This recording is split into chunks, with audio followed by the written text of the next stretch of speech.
with the name of Allah, who is most merciful and beneficent. Assalamu alaikum. Myself is Mohammad Yunus. I am a student of MA English Department, batch 2K20. My roll number is 28. My presentation about Renaissance movement. Renaissance movement. The Renaissance, which began in the northern Italy in the 15th century. Some scholars claim an earlier date was a rebirth of learning and a return to the literature and humanistic studies of the ancient world. Humanism itself, the intellectual movement of the Renaissance was inspired by the ancient Greek focus on the beauty of the human body. The church had taught that the human body was the source of evil. The term Renaissance itself was coined by French 19th century historian when reviewing the marvelous literary, artistic, and philosophic achievements of the 15th and 16th century, especially in Italy, viewed the area literally as a rebirth of civilization. The idea of renewed appreciation of the classical civilizations of the past was an important break from the Christian Church, which had always looked with disdain, to put it mildly, upon the pagan past of ancient Greece and Italy. Greece and Rome. When scholars approach the study of Renaissance, humanism is the most common term that is usually applied to the intellectual movement associated with the era, and it is Francisco Petrarch, who is usually considered the father of humanism. Humanists searched the literature of ancient Greece and Rome for answers about beauty, the beginning of life, and the value of the individual. This was a daring undertaking because that literature had been produced by pagans who were not in good favor with the Christian church. The novelty was that the humanism could not find the answers they sought in the centuries of Christian literature, so they went back to the pre-Christian centuries. This profoundly altered Western attitude. That's it. My second topic, origin of drama. Origin of drama in English literature source. The origin of the drama is deep-rooted in the religious predispositions of mankind. Same is the case not only with English drama but with the dramas of other nations as well. The ancient Greek and Roman dramas were mostly concerned with religious ceremonials of people. It was the religious elements that resulted in the development of drama. As most of the Bible was written into Latin, common people could not understand its meanings. That's why the clergy tried to find out some new methods of teaching and expounding the teachings of Bible to the common people. For this purpose, they developed a new method wherein the stories of the gospel were explained through the living pictures. The performers acted out the story in a dumb show. What is drama? Drama is a type of literature telling a story which is intended to be performed to an audience on the stage. Generally, while drama is the printed text of play, the word theatre often refers to the actual production of the text on the stage theatre. Stage theatre Thus involves action taking place on the stage, the costumes, the art atmosphere, and so on. Mysteries and miracle plays in the next stage. The actors spoke as well as acted their parts.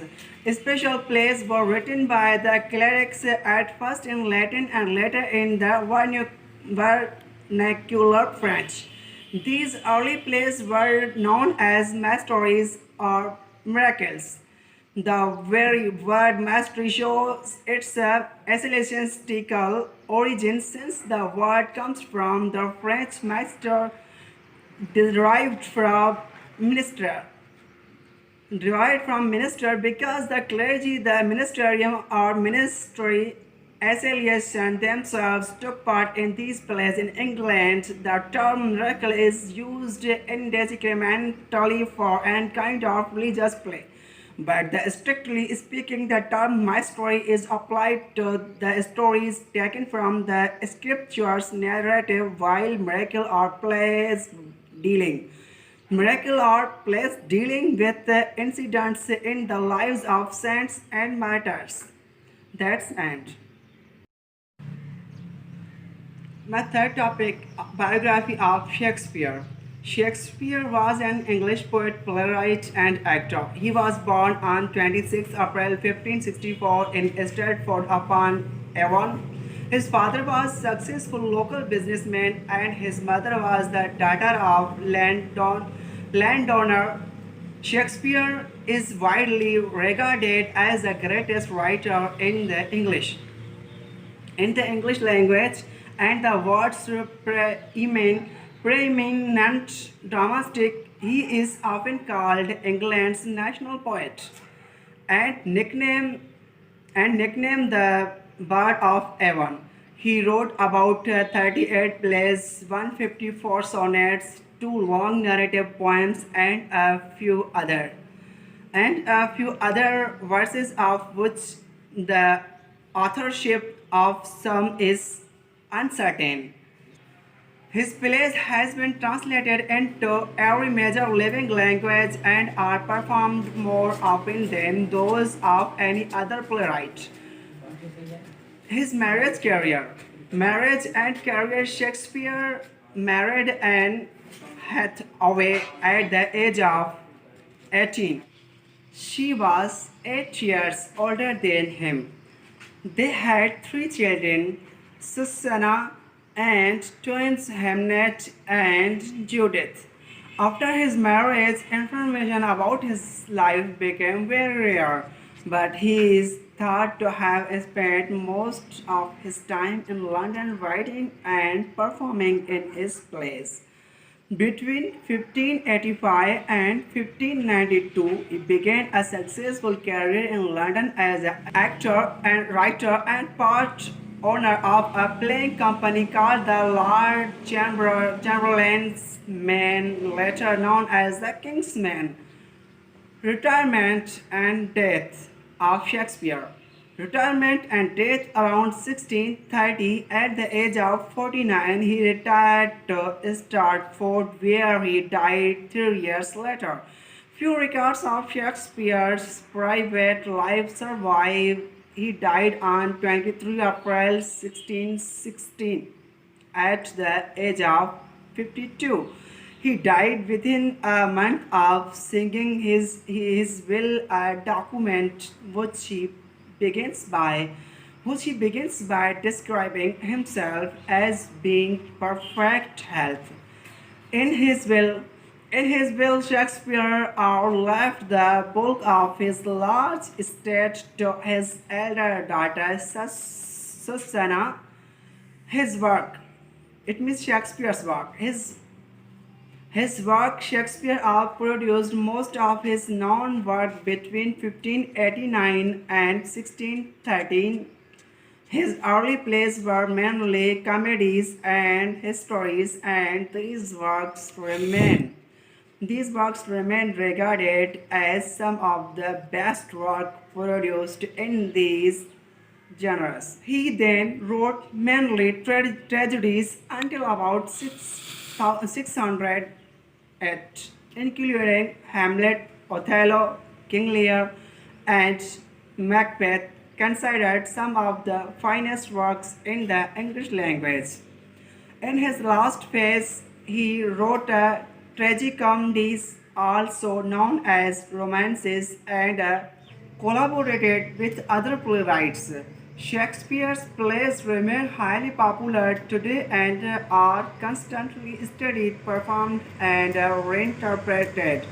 Reinterpreted in diverse cultural and political contexts throughout the world. About Spencer biography.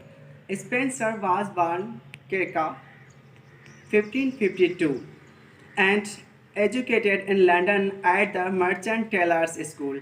He went to Ireland in the 1570s during the Elizabeth and reconquest of the country to acquire land and wealth.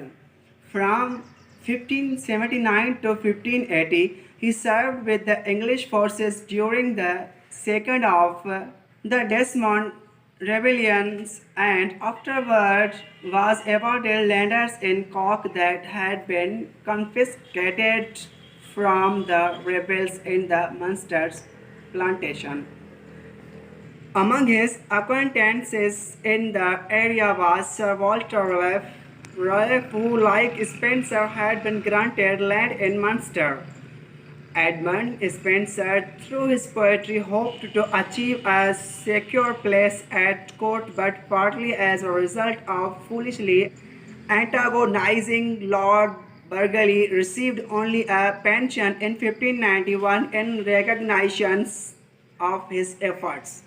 For most of his life, he lived in Ireland, bitter toward not only the English court but to the Irish as well, whose culture Spencer disliked.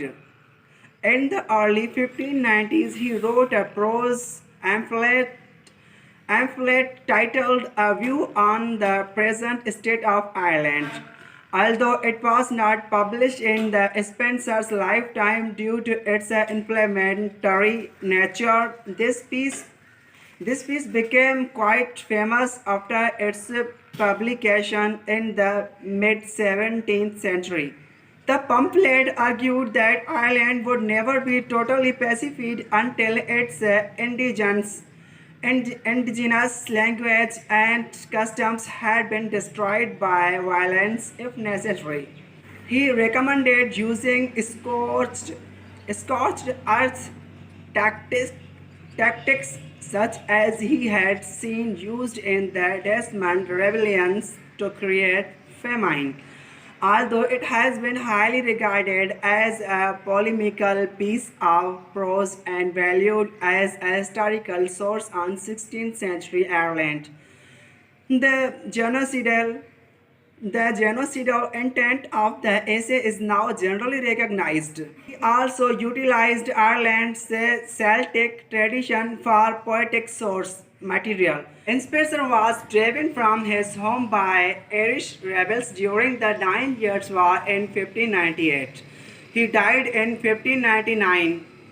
Poetry. The first poem to earn Spencer notability was a collection of eclogies called the Shepherd's Calendar, written from the point of view of various shepherds throughout the months of the year. The poem is an allegory symbolizing the state of humanity, the diversity of forms and meters ranging from accentual syllabic to purely accentual and including such departures as the Sestina in August gave Spencer's contemporaries a clue to the range of his powers and won him praise in his day. The Fairy Queen is his major contribution to English poetry. The poem, written in the epic form, is a long dance allegory of Christian virtues tied into England's mythology of King Arthur. He intended to complete 12 books of the poem but managed only 6 before his death. The work remained the longest epic poem in the English language, inspiring writers from John Milton and John Keats through James Joyce and Ezra Pound. He devised a verse form for the Fairy Queen, that has come to be known as the Spenserian stanza, which has since been applied in the poetry by such disparate poets as William Wordsworth, John Keats, and Lord Byron, Alfred the Lord Tennyson. The language of his poetry is purposely archaic. It reminds readers of earlier works such as the contemporary tales of Geoffrey Chaucer, whom Spenser greatly admired. Spenser's Epithalamians is the most admired of its type in the English language. It was written for his wedding to his young bride Elizabeth Boyle, and it represents the first widely popular sonnet sequence written in the English language. The sequence would go on to inspire Shakespeare's famous sequence of sonnets several years later. The Virtue Six Books of the Fairy Queen. Book 1, Holiness. Book 2, Temperance. Book 3, Chastity. Book 4, Friendship. Book 5, Justice. Book 6, Courtesy. In addition to these six virtues, the letter to Ralph suggested that author represents the virtues of magnificence, which, according to Aristotle and the rest, the perfection of all the rest, and a continent in it them all, and that the fairy queen herself represents glory, hence her name Glorina. Using the letter as a guide to the poem, the relative absence of Arthur and Glorina from the plot is supporting, although they are both in way integral to the structure of Book 1. They continue to fade in importance as the poem progresses, and Spenser's acute sense of irony is given more and more free rein.